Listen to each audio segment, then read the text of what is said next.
কি হয়েছিল সেই সময় যা দেখে চমকে উঠেছিল মন্দির কর্তৃপক্ষ। ছোট মেয়েটির মন্দিরের ভেতরে প্রবেশ করার পরেই সাক্ষাৎ শেষনাগ এসেছিলেন। এ কাহিনীটি শুনলে বন্ধুরা আপনাদের গায়ের লোম শিউরে উঠবে। নমস্কার বন্ধুরা, হিন্দু রহস্য টিভির নতুন একটি ভিডিওতে আপনাদের সকলকে জানাই স্বাগতম। আপনি যদি আমার চ্যানেলের নতুন সদস্য হয়ে থাকেন তাহলে চ্যানেলটি সাবস্ক্রাইব করে পাশে থাকা বেল বাটনটি অন করে রাখেন, যাতে সকল ভিডিও সবার আগে পেয়ে যান। এবং আপনি যদি রাম ভক্ত হন তাহলে বলুন জয় শ্রীরাম। ভগবান রাম মন্দিরে ঘটেছে নানা ধরনের অলৌকিক ঘটনা। 500 বছর পর রামলালা তার গৃহে আসার পরপরই ঘটছে নানান অলৌকিক ঘটনা, দেখা দিচ্ছে নানান অলৌকিক সংকেত। এ নিয়ে পণ্ডিতগণ বলেছেন রামলালা জাগ্রত হওয়ায় বিভিন্ন অলৌকিক ঘটনা ঘটছে। বন্ধুরা, আজকে তেমনই একটি ঘটনা আপনাদেরকে বলবো। ভিডিওটি ভালো লাগলে লাইক করে ভিডিওটির শেষ পর্যন্ত পাশেই থাকবেন। এই ঘটনাটি ঘটেছিল অযোধ্যার পাশের একটি গ্রামে। সেই গ্রামে একটি ছোট্ট বালিকা বসবাস করত। ছোটবেলা থেকেই মেয়েটি ধর্মপরায়ণ ছিল।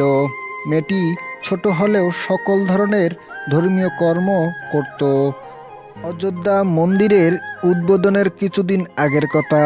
মেয়েটি তার মাকে জিজ্ঞেস করলো, আচ্ছা মা, ভগবান রাম দেখতে কেমন? তিনি কালো না ফর্সা, লম্বা নাকি মোটা? এ কথা শুনে মেয়েটির মা বলল, মাগো, ভগবান অপরূপ সুন্দর। ভগবানকে সবাই দেখতে পায় না, মন থেকে ভগবানকে ডাকলে তবেই তিনি দেখা দেন। তখন মেয়েটি বলল, মা, আমি ভগবানকে দেখব।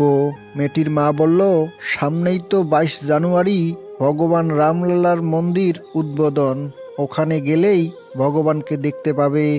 মার কথা মতো 22 জানুয়ারি সকাল সকাল মেয়েটি রামলালার মন্দিরে উপস্থিত হয় ভগবান রামকে দেখার জন্য। মেয়েটি মন্দিরের বিভিন্ন জায়গায় খুঁজে বেড়ায় ভগবান রামকে দেখার জন্য। খুঁজতে খুঁজতে মেয়েটি যখন ক্লান্ত, তখন সে রামলালার মূর্তির পাশেই বসে ভাবতে থাকে, ভগবান একবার দেখা দাও না, একবার দেখা দাও না দয়া করে। তখনই ঘটে এক অলৌকিক ঘটনা যা পুরো অযোধ্যাকে কাঁপিয়ে তোলে। মেয়েটি অবাক দৃষ্টিতে তাকিয়ে থাকে রামলালার মূর্তির দিকে। তখনই ভগবান বিষ্ণু তার ভক্তকে দেখা দেওয়ার জন্য হঠাৎ শেষনাগ হয়ে দেখা দেয় মেয়েটির সামনে। মেয়েটি এত বড় সাপ দেখে চমকে ওঠে। ভয়ে তার চোখ কপালে ওঠে। সাপ ফনা তুলে ফসফস করে, কিন্তু ছোবল দেয় না। সাপটির মাথার উপর দিব্য সূর্যের আলো জ্বলজ্বল করছে। এভাবে ভগবান তার ভক্তকে দেখা দেয় এবং হঠাৎ অদৃশ্য হয়ে যায়।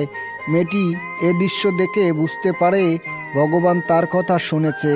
তো বন্ধুরা, ভক্ত যদি মন থেকে ভগবানকে ডাকে, ভগবান না শুনে পারে না। ভক্তরা অবশ্যই ভগবানকে মন থেকে ডাকতে হবে, তবেই ভগবান ভক্তকে দেখা দেবে। ভক্তের জন্যই তো ভগবান। তো বন্ধুরা, কেমন লাগলো ঘটনাটি? যদি ভিডিওটা ভালো লাগে অবশ্যই একটা লাইক করবেন, এবং আপনি যদি রাম ভক্ত হয়ে থাকেন তাহলে অবশ্যই কমেন্টে বলুন জয় শ্রীরাম।